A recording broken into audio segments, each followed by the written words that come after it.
Alright guys, tonight I'm going to show you how to rebuild an injector on a Allis 19301 engine. It's got the turbo on it.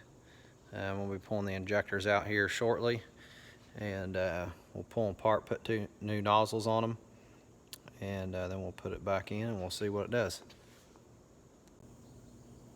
So the first thing you want to do is pull your return line off on top of your injectors right here. And just put it off to the side. They'll have fuel in them, so if you don't want fuel all over the place, just put you a rag or something there to catch it, and go through and pull your nuts off of the studs here. You may have one that actually pulls the stud out instead of the nut, like I did here. No big deal. Just threads down in there. So pull those off, and then the next step will be breaking loose your feed coming from the pump, and that's a 3/4 inch nut right there. So you just break those loose, and then we'll back them off. And then once they're off of there, you may have to use something to pry. Sometimes you can go against the head bolt and just pry up on that. Be real careful, and then that injector will just come right out of there. So I'll show you. I'll go ahead and get this one out, and then we'll go from there at the bench. Alright, so I got the nut is off now. That's the feed line to the injector. This one's already loose, so it's going to come right out of there, but you could take a wrench down in here and just lift up on the ears like this, and it'll come right out of there. Just be careful with them. So this one I'm just going to pull straight up and out.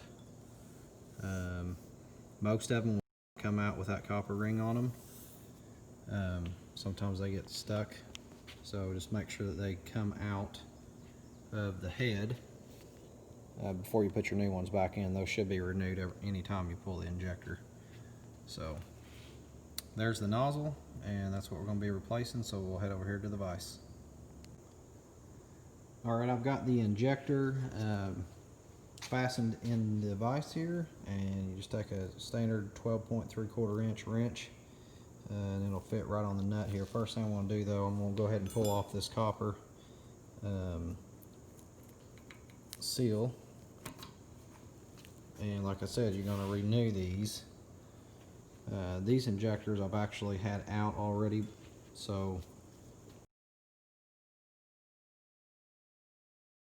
put them back in there. So 12 point on here, we're going to take this holder off, and I've already loosened this one up just a little bit. So got it loose. This is your nozzle tip. We're just going to unscrew this.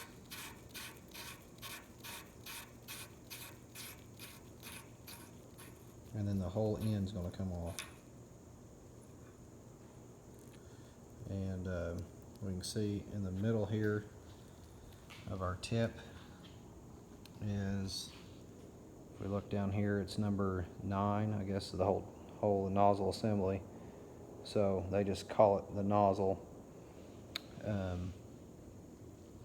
So I don't know if it's, I think it's a needle, probably the needle seat.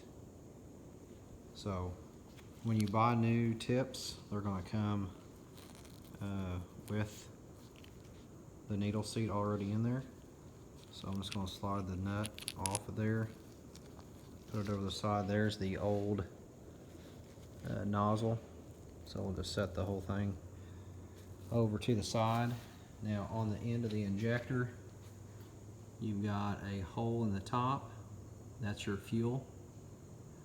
And then off to the right and left here, we've got these little, they're just little studs, and that's what holds that tip to be lined up with the nozzle that's going to, or the fuel hole right there. So make sure when you put your new one on that you line up your hole. So these are Delphi's.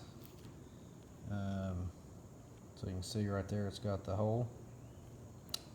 The small hole will be for your fuel delivery, and the big holes will be with the stud locks in. So we'll get this cleaned up just a little bit, and then I'll show you how it goes together. Alright, so there's our nozzle, and the nut, and we're just going to slide these back together like so. And I know that the fuel hole, the small hole, is towards the top there, so we'll just mate these together like so.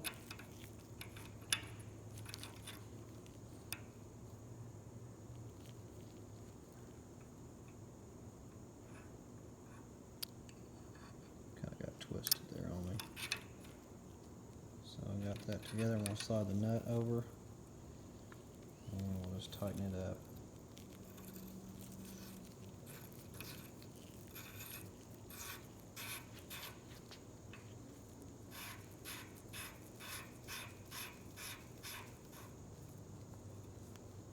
We got that set in there where it belongs. Now the nut right here is 20 to 25 foot-pounds. So I've got my torque wrench set up here. I went in the middle and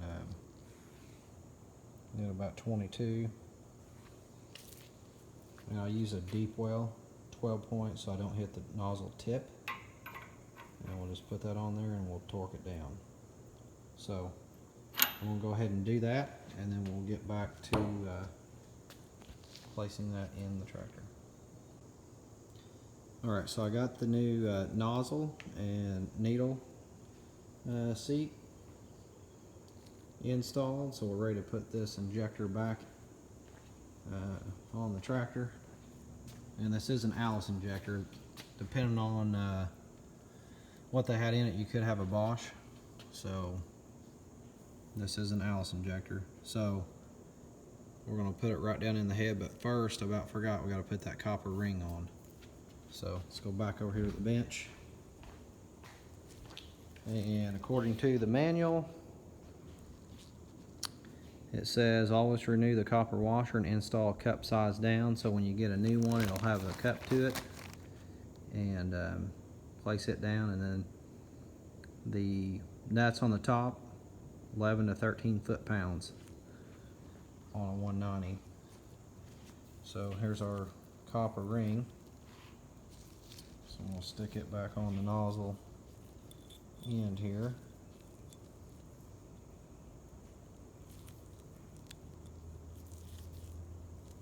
Make sure it slides all the way down. It's kind of hard to do in the video.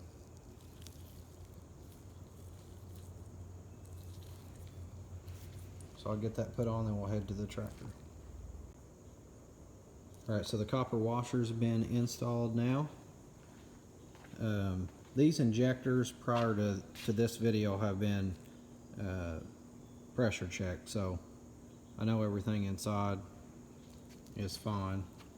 If you're completely rebuilding one, you know, you take these nuts off the top and there's some seals and some other things to do in there. Just referred to your manual. So this obviously is just related to the tip. So put this injector back in the head. We'll just slide it down in there. And then over the studs, like so. And we'll put the two nuts back on both sides. And then basically the rest just turning wrenches. We'll tighten these down to 11 to 13 foot-pounds in increments so that we get good pressure across both sides of it down in the head where it's going to seal.